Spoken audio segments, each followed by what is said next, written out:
It just splits off.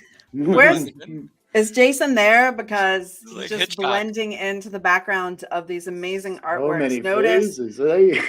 Goody. the uncanny resemblance to his art. Goody. All right, welcome Seminole State family. I'm Nicole from the library, and it's we got Information, Jason. We also have. I'm Ross from the library. How are you? All right, so we've got one viewer.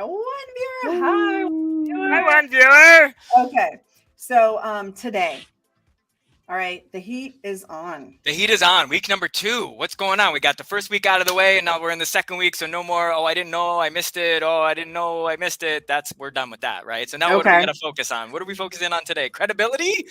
Yes. So we're talking about credibility, and credibility is one of those topics that spans from whether you're researching for a paper and you need to look at the credibility of sources for your research paper or your assignment, or if we're talking about academic integrity, the choices you make, the level of honesty and that you are applying to decisions across your academic career, your college career. So we're really just going to explore and go into all these little corners where credibility is a concern, where credibility matters. Well, it always matters everywhere. And just like the little description of the video, if you didn't say it, trust us. We'll convince you. We'll show you why credibility matters and how to guard it and maintain it and safeguard it and just kind of paint that picture for you. And we're going to start off because, of course, we are librarians. If you did not know, if this is your first time watching the show, if you're watching the replay, new to our channel, like, share, subscribe, please. We are librarians. I'm a librarian.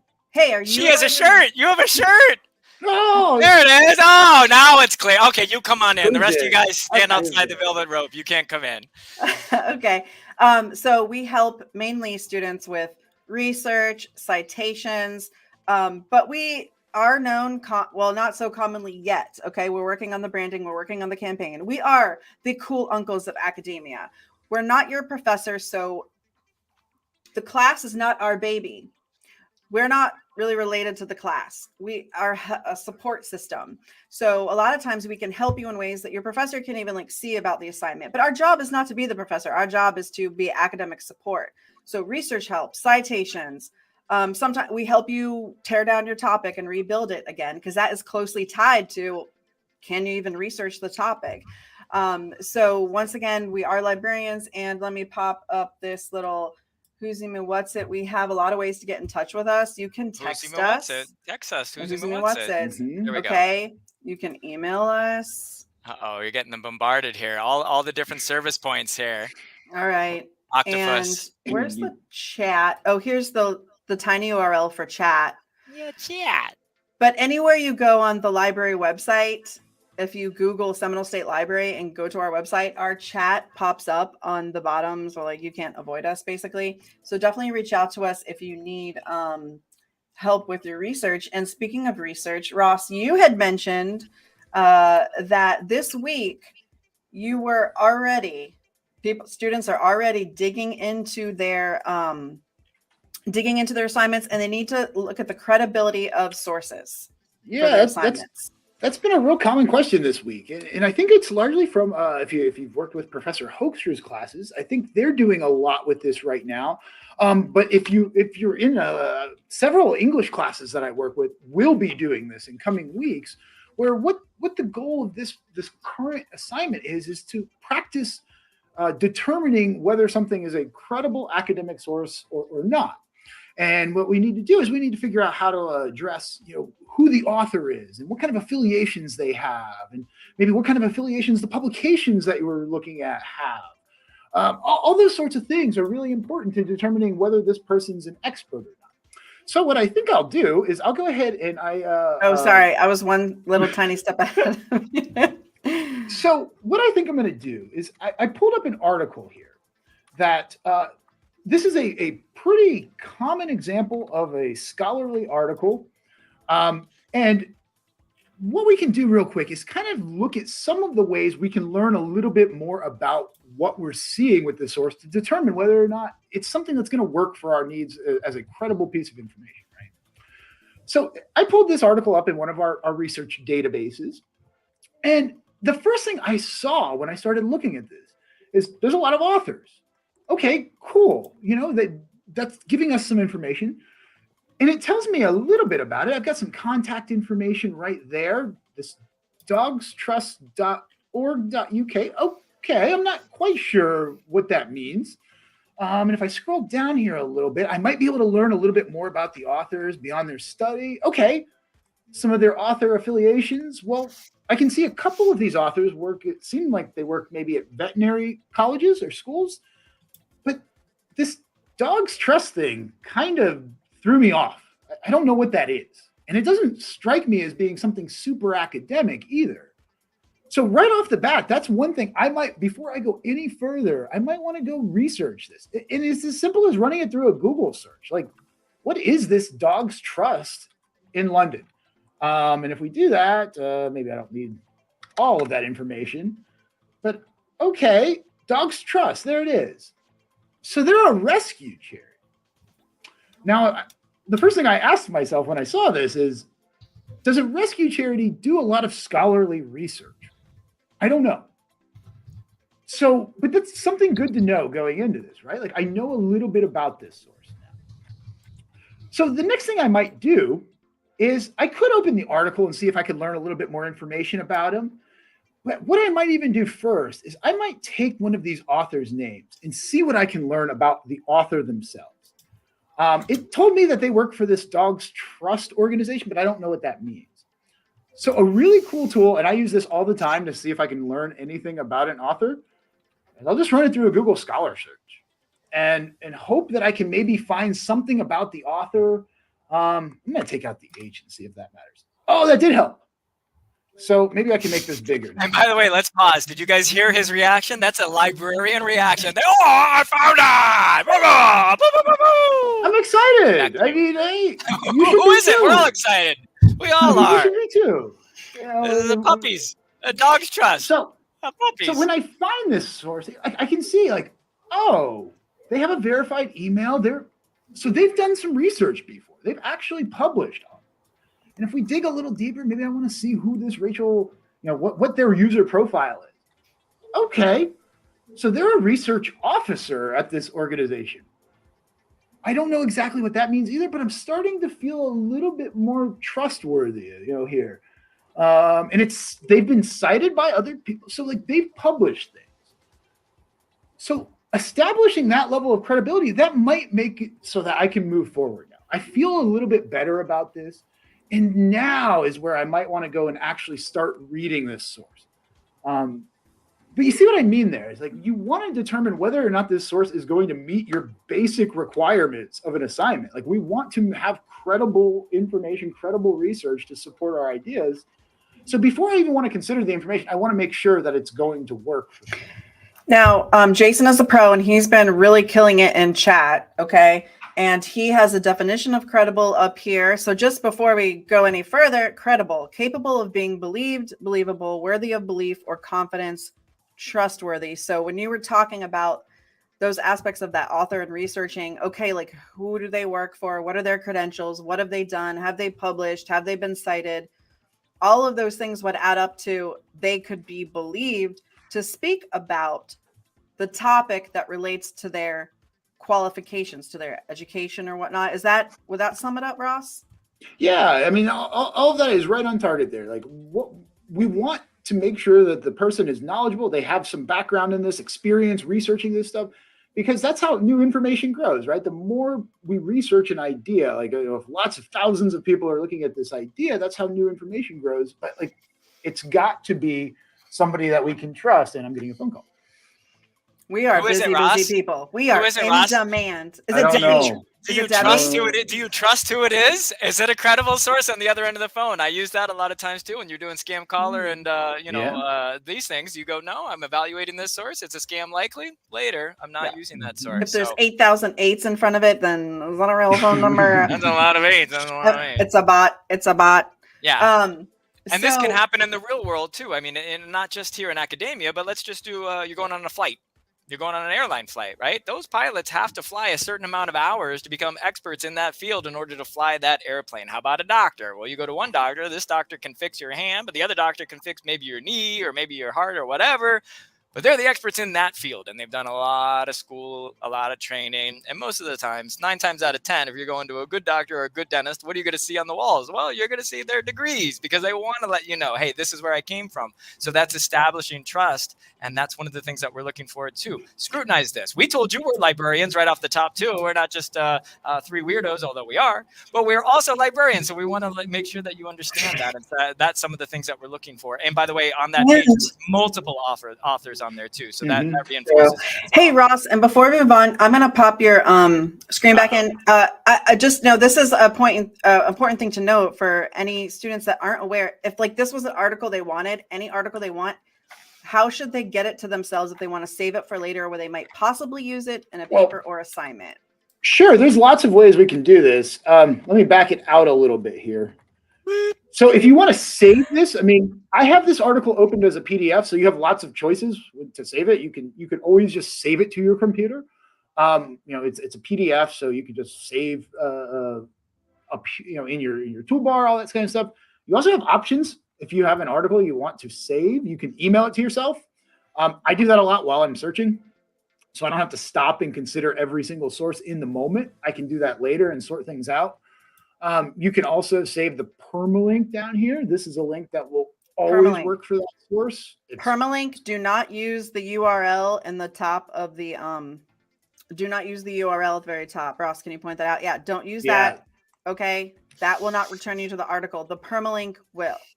You know, you can trust me on this because listen, my shoes, my Crocs match my beanie, so I'm a credible source. Whoa, yellow, team yellow. There you go. Where's Shaku? Shaku, another and librarian wearing yellow today. In the back. There you go, all yellow. Okay. And so what we're doing, why are we talking about credibility? Well, we want to make sure that we're getting the most trustworthy and the most reliable sources in our assignments, but we also want to make sure that it's helping to build our habits, right? We want to make sure, a young student today or a returning student from yesterday, any students who are coming back, there's always that little inclination of like, oh, I got to get this done. Here's somebody else's info. Maybe I'll just take that, or maybe I'll just look over here. And next thing you know, maybe I'm paying someone. Maybe I'm paying a chatbot, right? Maybe I'm paying a chatbot. And so now we want to kind of delve into plagiarism and academic integrity. So, there is kind of an agreement here, and that's written explicitly on the website and in the student handbook to honor the academic integrity. So that's the student conduct. There's a whole office of it here. There's the people who work in that division to make sure that there is no cheating. And these times with the apps and the doodats and the witsits and the whoosits, especially this chatbot thing that's going on, that's writing the paper for the students, and the teachers are, let me just tell you, we're keen to it. We're keen to it. You could tell if there's like a flawless paper and it's just there's no blemishes or anything, and it's just like, Jason, wait a minute. What happened the other day is a teacher. You said that a teacher was like, "This is the most beautiful paper I've ever read." Like, and they asked the student, like, "Did you wrote this, right?" And they're like, "No." Did that really happen? And so is that what you mean? Yes, these are the AI that not happen here locally, not here with me, but these are news articles. Yes, that's correct. A news article. Research. Right, and these come up. So this one is called Chat GPT. Now, I'm not telling that for you to go out and search for it, but I can't get in here because I don't have a New York Times subscription. But you could see alarmed by AI chatbots, universities start revamping how they teach. So it is one thing to keep in mind as we move forward, because you don't want to slip into that. And we can kill this thing out. We don't need that thing anymore. But I do want to point out some of the things too. It isn't that you're just cheating on a college assignment. This kind of cheating happens all over, where people creatively borrow a couple of things. Let me show you two. And that's literally the word I got. That's literally plagiarism. So we're talking about plagiarism now. Plagiarism actually, and real quick, get that queued up, Jason. But I do want to point out on the academic integrity page of the our catalog. Plagiarism is the deliberate use and appropriation of another's work without identifying the source and trying to pass off such work as the student's own. Plagiarism can actually be accidental as well. That's another reason for you to work with the librarian on citation work, for in-text citations, the way you paraphrasing, if you work with the Academic Success Center for writing tutoring. or assistance with your papers, listen closely when someone talks about, or your professor talks about paraphrasing, in-text citations. All those elements work together to make sure that you don't even plagiarize by accident. Okay. Librarians can help with that part. Thank you, Jason. And back to you. Back to you, You're Jason. welcome, Nicole, and back to me. Thank you. Okay, so let's take a trip over here. So here's one. These are two famous pieces. So go ahead and share the screen. So this is Shepard Fairey, otherwise known as the street artist Obey. Right? And do you see the poster in the background there? Are we all kind of familiar with this poster at this point in time, right? The Hope I remember that poster, Obama. This was like the main sort of 2008 election campaign. However, that picture was not Shepard Fairey's. And what Shepard Fairey did was he took that picture without asking or without paying for it and put it on that poster. And after long legal lawsuits and what have you, we had to pay a criminal contempt case, pay fees, and so on and so forth. So it does go into legal battles. And if you're not a famous street artist with thousands and millions of dollars, maybe you can't really afford to get into the mire with all the judicial system. Speaking of the highest court that we have here in the United States, i.e. the Supreme Court, here's another one. And this one continues to go on. So this is Andy Warhol. You'll notice the person on the left is Prince, the musician. And then you'll notice the composition on the right, which is just kind of an amalgam of different Prince, silk screens from Andy Warhol's series. However, pop quiz, do you think Andy Warhol got permission from the Prince estate? The answer is no.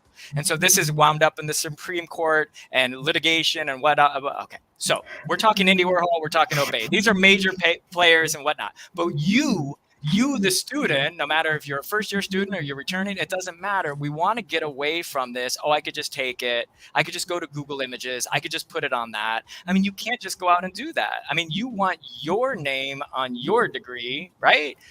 You want to cash your entire paycheck, right? You don't want someone coming in just taking that from you. So you have to think about plagiarism, and you have to think about stealing in the same sort of vein, because when you plagiarize, in fact, if you want to go back to dictionary.com, I believe it's word theft. It's literary theft. So when you're stealing somebody else's ideas and claiming them as your own, there's a lot too. Anybody like the Kardashians? Anybody like Justin Bieber? Who's his wife?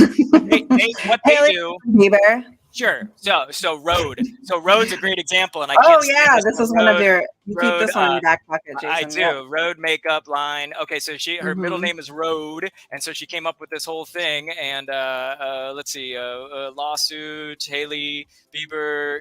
Anyway, basically, there was another company. We could erase this screen. We don't need that. There was another company named Road that was a mom and pop shop, and they already existed, and they existed for like 5 or 10 years, and they had that name. And she comes along and goes, "Hey, I'm rich. I'm calling my company Road.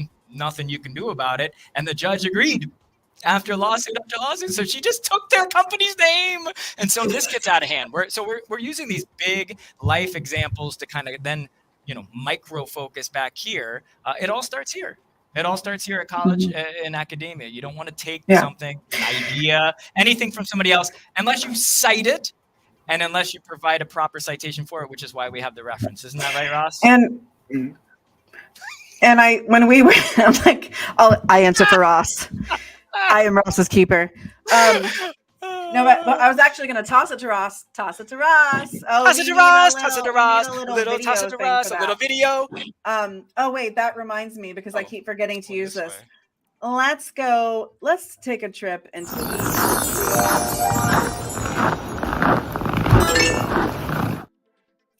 Here we are. We're going into the weeds about what it. Okay, like we're talking about credibility. I'm going to keep this up. It's blocking my face. That's fine. Okay? That's okay. We're talking about credibility, and we want students to think about as they think about credibility of sources. Why does it matter? There's this thread that connects the decisions you make today as a student, whether they're little decisions or big decisions in your college career, whether you choose. I've got 2 jobs. I've got a newborn. I've got a this. I've got a that. I could just really pay a chatbot to write my paper. Like it's not going to be that much money. It's easy. It's convenient. Drive-through mentality, right? Convenient. I'll just get it over with and pay this. That's over. It's done, right? So you rationalize that decision because you think, well, I had to do it, right? I had to do it because, but what are you doing? You're cheating yourself out of getting really earning your credential here at Seminole State College or wherever you go to college. Okay, so what we're saying is we would like students, or anybody for that matter, to make the conscious decision, not just because it's illegal and they could be fined and they could have a sanction against them from the student conduct office at the college, not just only for that reason, but intrinsically that you want to be an honest, credible student that will become an honest, credible professional. And so like now's the time to really get in that habit of setting that standard for yourself, really. Okay. And if you set that standard for yourself, then you're going to respect others' standard, like that you should respect their original ideas. You know, it goes hand in hand. It is transactional. I think we're kidding ourselves if we think we can kind of like cheat someone even just a little bit and it doesn't matter. I think it does. Sure. And what was the movie? Yeah. What was the movie with Leo, the airline pilot? Leo DiCaprio. Catch Me If You Can. Catch Me If You Can. What happened when did he ever sit behind the wheel of the plane and fly it?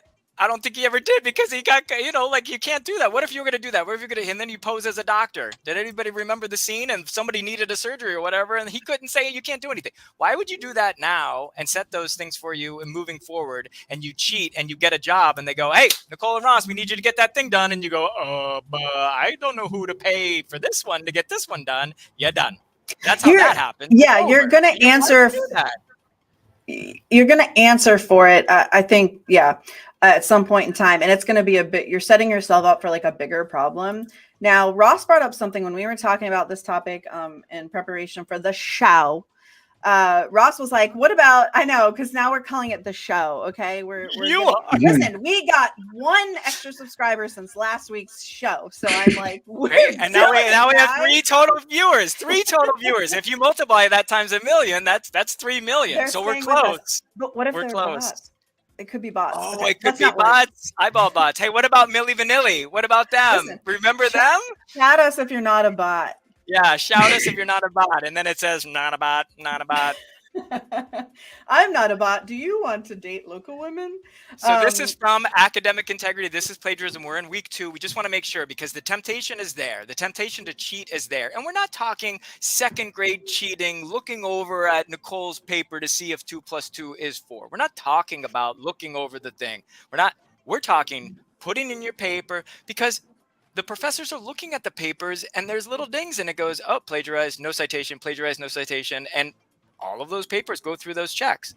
The reason I'm saying that to you up front is because now you know. So why would you go and try it?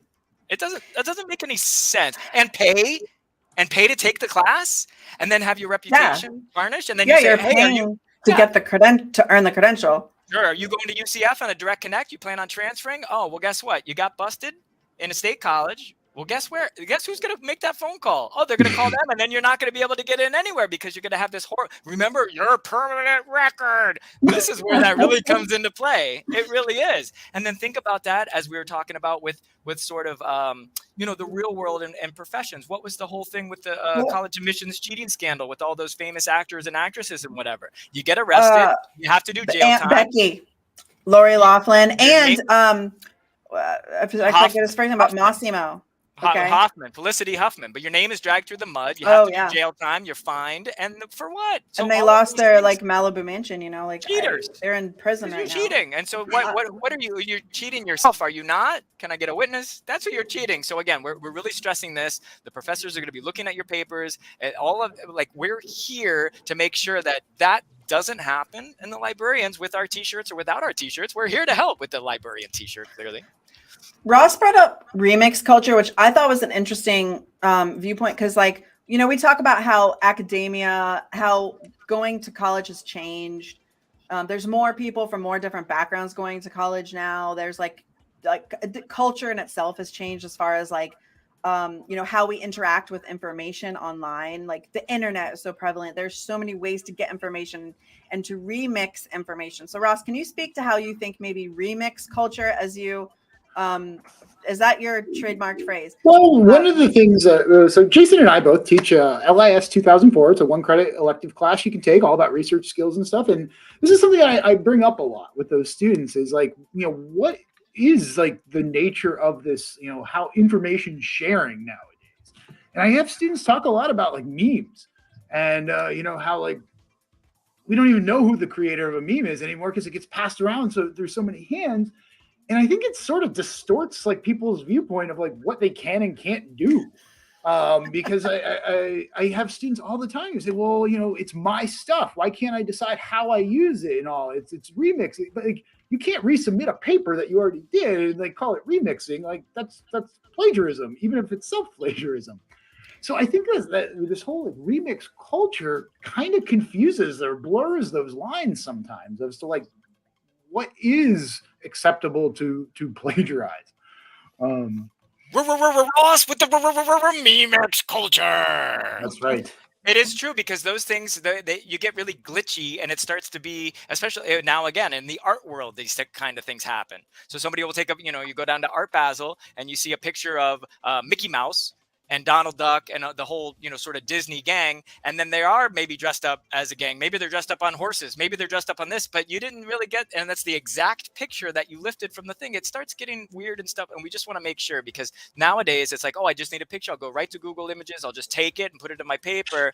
No, because there's trademark infringement. There's copyright infringement. There's a lot of stuff. And in fact, you can play the home game if you want to and go on your internet browser and just search for these kinds of things. They happen every single day. They do, because somebody is going to ask, think about music, think about samples. The current songs right now, the one has the Super Freak. So Nicki Minaj is taking Rick James' Super Freak. Now, okay. I don't think Rick James is still with us because he had a good time. And but somebody owns his intellectual, somebody owns that. Somebody does. Property. Right. So usually there's an estate, and then there's another one, a hound dog. I believe there's a You Ain't Nothing But, and then there's a hound dog, and that I believe is from Elvis, who stole everything from everyone else. So now we're just getting into a rabbit hole. I wonder if that his music that stole everything from everyone else, was that like before, like that predate like the really robust copyright law that we have now, essentially? I don't know. I was just throwing that out there. Well, these kinds of questions, why would you even get into it? Why would you even try? Oh, is that our sponsor? What is that? That's a beaver? Not yet. Buc-ee's, yeah. Okay. I heard they're making it matches my hat. My shoes match. Okay. Like I've got it together, people. Trust me. Trust me when I tell you things. If you have to say that. Staff on duty. I'm on duty. Okay. Hey, everyone, I got it together. I've got it. It's all under control. I have it. Right. She doth protest too much. Name that reference. Name that author. Anybody? Anybody? I think we do have bots watching us because someone dropped off and then came back. So do trademark lawsuit and then do news in your Google search. You could see Under Armour trademark against women's wear brand. The first thing that came up. I mean, we don't even. Here's Adidas. Oh, there's a huge thing about Adidas. Does everyone know the Adidas 3 stripes? They just fought some guy because he had 3 stripes. Now we're talking about stripes. And it's like, this isn't a lawsuit. This is crazy. This is the guy. If you want to read something, this guy, Tom Brown, won a lawsuit. So he beat Adidas. Adidas loses it against this. That was like the big one. Wow. Smuckers says crustless sandwich infringes trademark. I mean, this is like things have been around forever. Is this just coming up 1 month ago? We don't want to get into that. Again, when you bring it back here, we're writing term papers. We're doing presentations. We're doing assignments, and think of how weird that would sound. Now coming up to the front of the classroom is Jason. He's going to do an original speech, and I go and I press a recording of Ross doing his speech. I mean, how stupid does that sound? And he's just like, I'm like, come on. Don't cheat. Come on. Why or else Jason's going to be like, what did you do? What are you doing? You played yourself. Wait, say the you played yourself thing. You played yourself. You played yourself. Why would you do it? And in fact, why are you paying?